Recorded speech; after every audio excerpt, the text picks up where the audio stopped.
Hello, it's November 4th.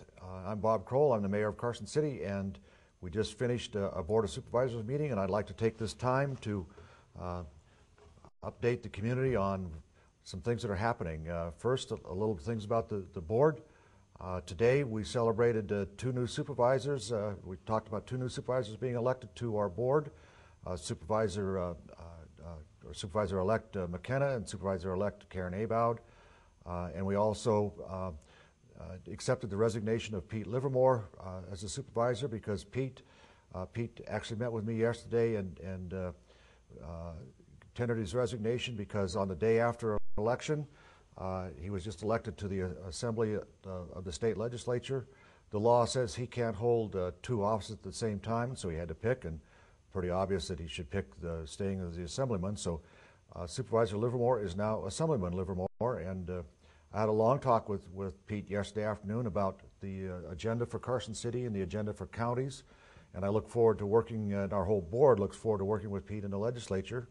There'll be a whole lot of things happening this next session that will affect local government, not the least of which are budget issues, and so it'll be very critical for us to work carefully with Pete, and I'm sure he's going to have his hands full with their own budget issues over there, and also with redistricting once the census data is back.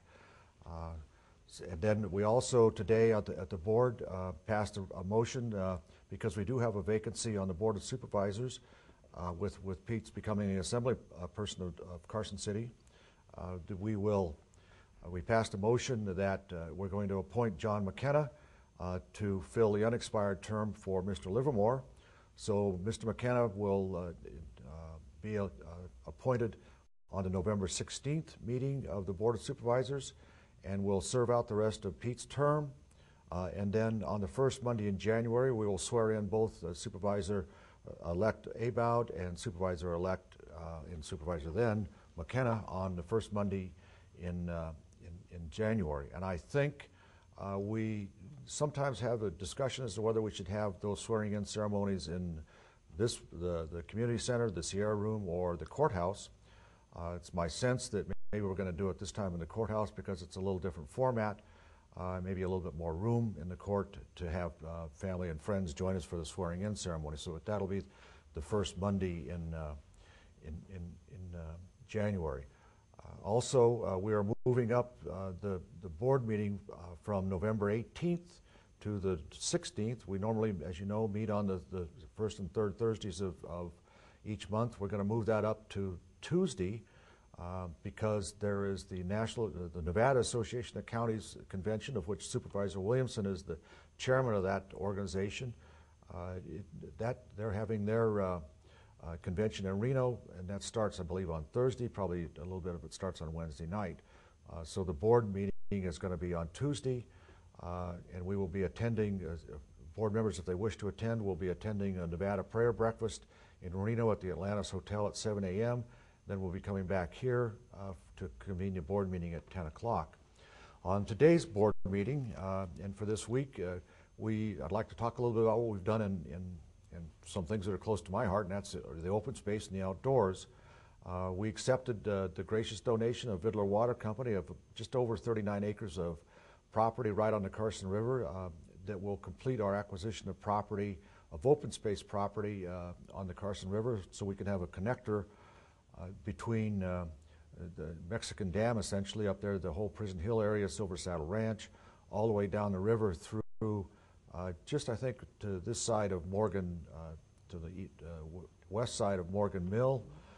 But it is a wonderful acquisition because it completes our open space acquisition. And I will tell you that if you look at maps, that open space that we have in Carson River, in the Carson River area, including Prison Hill and Silver Saddle Ranch, and the Girard property and the other property we acquired there, gives Carson City probably the largest urban open space land area of any urban community in the entire, I think, correct in saying this, in the entire western United States.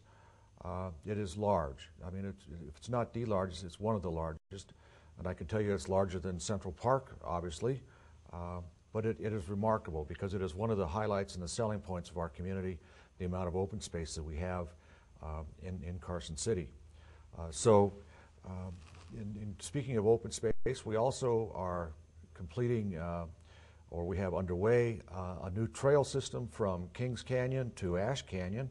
It'll be, the trail system will move, we'll connect those two canyons. It's a hiking and biking trail, and it will connect Kings Canyon with Ash Canyon right, and it'll go right close to where the burn line is up there. But we're working with the Forest Service right now because they own part of the property, and we're just finishing an environmental assessment and a historical assessment of that area. But I believe that we're going to be able to start work on at least the Carson City side, the property that Carson City owns. I talked with Jeff Potter the other day, who's helping us with Muscle Power building that. He said that we're going to be able to start construction of the trail on the Carson City side near Ash Canyon fairly soon, and then maybe another year later we're going to be able to, if everything goes right with the Forest Service, we'll be able to complete the trail through the Forest Service land so that we will then have a connector, and that connector will then go so that you can go from Ash Canyon to Kings Canyon, and then hopefully there's going to be a trail connection all the way down into Douglas County along the foothills there. It'll be a remarkable area and a great area for us to market, not only for our for hiking and biking, but it'll be a great area for our citizens in our community to enjoy the outdoors while we at the same time live in the capital where we're the hub of all things happening in our state. And while we're talking about bicycling things, we should also let you know that Carson City, the Regional Transportation Commission and the Board of Supervisors approved filing a request to become the first bicycle-friendly community in the state of Nevada. We were working with the Regional Transportation Commission and Muscle Power to prepare that application. We think we're going to be able to get the first level of bicycle-friendly community status, and once we do that, we will have another great marketing tool for our area. There are a lot of our residents who do hiking and biking, and that'll just be a great addition. And I can tell you, when I went to the Mayor's Conference on Urban Design in Arizona, I went to one of their bicycle-friendly communities, and it's just that it has a lot of support and interest, and it's a great thing to do. And while we're talking about building of things, I can tell you also, the good news is that the freeway, the last completion of the freeway that you can see we're working on there on the last phase of the freeway has been moved up on the Transportation Improvement Plan from 2014 to 2012. That's the good stuff. The bad side is that even though it's moved up on the schedule, we still don't have we and Nevada Department of Transportation still does not have a funding source for it, but at least we're up on the schedule, and we're doing what we can, and along with NDOT to complete what we can for that session, and I think we're going to be able to do that fairly soon, or at least on schedule. And that schedule, I guess, moves around a little bit as I just talked about. On fiscal matters, today at the Board of Supervisors, we passed 2 refunding bonds that will save the city on 2 bond issues, approximately $600,000 over the life of those bonds, which was a good thing to do. And you do that by issuing bonds to refund existing bonds where you get a cheaper interest rate in today's market. So there's quite a bit of savings there on that refunding, and we're continually looking for ways to save money. And while we're talking about money issues, we looked at the Carson City Business Scorecard, and you can see that scorecard. It's a business scorecard that links Carson City's activities. Let me back up a minute. The Carson City has a strategic plan of areas of how it would like to see its community grow or be governed in terms of different things in terms of quality of life, and we have developed a business scorecard around the ideas and the concept that the board approved so that we can track how we're doing, and that by department, and they're done under such things as quality of life, health and human services, and things of that nature. And I would encourage our citizens, it's a public document. You can go on the website of Carson City online and get a copy of that, or look at a copy of that, and you can see how we're doing on each of our target areas. And it looks like, you know, some are in the green light and some are red, which means that we're not meeting the target area. But I can tell you that this morning we were able to see that our sales tax receipts in Carson City are moving in the right direction. They're up this year, as are property tax receipts. And so, you know, nobody likes to pay taxes, but on the other side, government needs funds in order to keep up its quality of life issues and its services that renders to the public. And so we watch those issues very carefully so that we can effectively manage the taxpayers' money. We will be having another board retreat.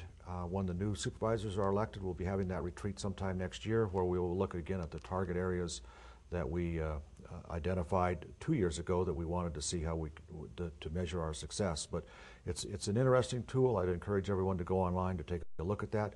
If you have suggestions for targets, additional target areas, or methods of defining a target, please let us know, or please let the city manager's office know, and we'll do our best to incorporate all those. So that you'll see how we're doing. It's kind of a business plan for government. We are probably we're on the leading edge, I think, of communities in the United States that's using this type of business plan to measure our success and where we're not meeting up to our expectations. Also, I should tell you today, it was kind of a bittersweet day. We said goodbye to Rose Gardner, who has worked in the city manager's office in the city hall, taking care of the city manager and the board of supervisors. She's been there for 10 years. She's been an absolute delight to work with. She is always there to make sure that we have things taken care of. You know, she's going to go to Belize to retire. We wish her the best, Rose and her husband Tom. But she's been a remarkable employee and a great asset to me personally during my tenure as mayor. So we wish Rose the best while she retires in Belize. And then I should also say that this Saturday is the grand opening for the animal shelter that Carson City, the chamber leadership class, put in Carson at the animal shelter. That's at 11 o'clock. I would encourage everyone to come out and see the unveiling of the Carson City leadership class project that was done at the animal shelter at 11. It's a wonderful way to see what we can do as a community, and it's also, you know, we need some help at our animal shelter, and I know we're working closely with a lot of different groups to make sure that our pets, both dogs, animals, and all pets are adequately cared for in our community. So I encourage everyone to come out and take a look on Saturday. If there's anything else that you need me to, I should also say that, you know, on fiscal matters, just to close out this segment with that, Carson City, there was an ordinance passed before I was mayor that said that we're going to automatically increase business license fees.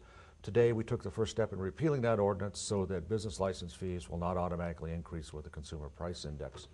It was a good move. I don't know how that really got started in the first place, but now if those fees are going to be increased, they have to come in and justify them annually on the basis of, you know, are they necessary or not? They're just not an automatic increase, and so that's a good move. If any of you have questions about what's going on in Carson City, please feel free to email me at bcrowell@carson.org, or give me a call at City Hall, 887-1100, and they'll find me. And again, I'd like to leave you with a message that Carson City is a wonderful place to live, because it's not just a mere collection of neighborhoods, it's a community, and we will go very far in this world as that community. And so on behalf of the Board of Supervisors and myself as mayor of this great city in Nevada, what I call the greatest city in Nevada, thank you for letting me be your mayor, and let me know if you have any questions or concerns. Thank you.